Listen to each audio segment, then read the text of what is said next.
எல்லாருக்கும் வணக்கங்க. இந்த மனுஷ பசங்க எங்க சொன்ன பேச்சு கேட்கறாங்க.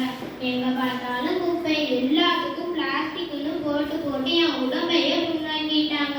நான் இன்னும் யாருமே சொல்லியே, நான் தாங்க பூமி, அதாங்க பூமி தாய், அன்னை பூமி, அது இதுன்னு சொல்லுவீங்களே, அதே பூமி தாங்க. நீங்களே சொல்லுங்க, யாராவது அம்மாவை கொடுமைப்படுத்துவாங்களா? படுத்த மாட்டாங்க தானே. ஆனா இந்த மனுஷங்க எனக்கு கொடுமைப்படுத்துறாங்க. அந்த வேலையை கொஞ்சம் நீங்களே கேளுங்க. என்னோட அப்பா ஏன் சூரிய மண்டலத்துல சுத்திட்டு இருக்க 8 கோள்களிலும் அப்பாவான சூரியன் உலகிற்கு வெளிச்சமும் வெப்பமும் கொடுக்கிறார். இந்த மனுஷங்க சூரியனோட வெப்பம் தாங்க ஏசி வீடு, ஏசி பஸ், ஏசி ரயில், எங்க பார்த்தாலும் ஏசி, ஃப்ரிட்ஜ், வானிலை பொருட்கள்னு இயற்கை நாசமாகும் அத்தனை வேலையும் செய்றாங்க. என்னாச்சு? HFC வாயு, CFC வாயு, கார்பன் எல்லாம் அதிகமாகி ஓசோன்ல ஓட்டையா போட்டுட்டாங்க. காடுகளையும் நீர்நிலைகளையும் ஏரி குளங்களையும் அழிச்சு அங்கேயே எல்லாம் கட்டிடம் கட்டுறாங்க. மரங்களை எல்லாம் வெட்டி போட்டு ரோடு போடுறாங்க.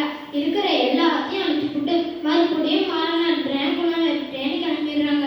என்னங்க இது? சூரிய மண்டலத்தை சுத்தி இருக்க 8 கோள்களிலும் உயிர்கள் வாழ்ற ஒரே பொண்ணு நான் தாங்க. என்னையும் வச்சுட்டீங்கன்னா அப்படி எங்க போய் வாழ்வீங்க? என்னால மனுஷங்க மட்டுமா வாழ்றீங்க? அமீபால இருந்து காட்டு யானை வரைக்கும் எல்லாத்தையும் நான் தானே காப்பாற்றணும். என்னால முடியலங்க. மலையை உடைக்கிறேன், சுரங்கம் தோன்றேன்னு புண்ணிய பூமியா புண்ணியந்து பூமியாக்கிட்டீங்களே. நிலத்தை மட்டுமா மாசுபடுத்துறீங்க? காற்று நீரும் எதையும் விட்டு வைக்கலையே. ரசாயன கழிவு, பிளாஸ்டிக் கழிவுன்னு என்னை நாசப்படுத்துறீங்க. இதையெல்லாம் தாங்க முடியாமோ அப்பப்ப லேசா நிலநடுக்கும், நிலச்சரிவும் கொஞ்சம் சோம்பல் முடிச்சாலும் தாங்க முடியாதுங்களாங்க. இதுவே நான் ஒரே அடியா போவாங்க என்ன நடக்கும்னு கொஞ்சம் யோசிச்சு பாருங்க. எல்லாத்துக்கிட்டையும் நான் வேண்டிக் கொள்வது என்னென்ன, என் பூமியான என்னையும் என் சுற்றுச்சூழலையும் பாதுகாத்து பேணி காப்பது உங்களோட பொறுப்பு.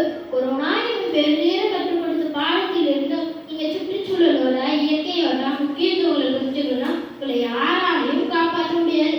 நான் என்ன கேட்கிறேன்? நான் நல்லா இருக்கணும்னு கேட்கிறேன். நீங்க எல்லாம் நல்லா இருக்கணும்னு கவலைப்படுறேன். காற்றை மாசுபடுத்தாதீங்க, நீர்நிலைகளை அசுத்தப்படுத்தாதீங்க, அழிக்காதீங்க, மரங்களை வெட்டாதீங்க, நிலத்தை ரசாயன உரம் போட்டு கெடுக்காதீங்க. பூமியில இருக்கிற அத்தனை உயிரினங்களும் நல்லா வாழ தேவையான ஏற்பாடுகளை செய்யுங்க. ஒரு பக்கம்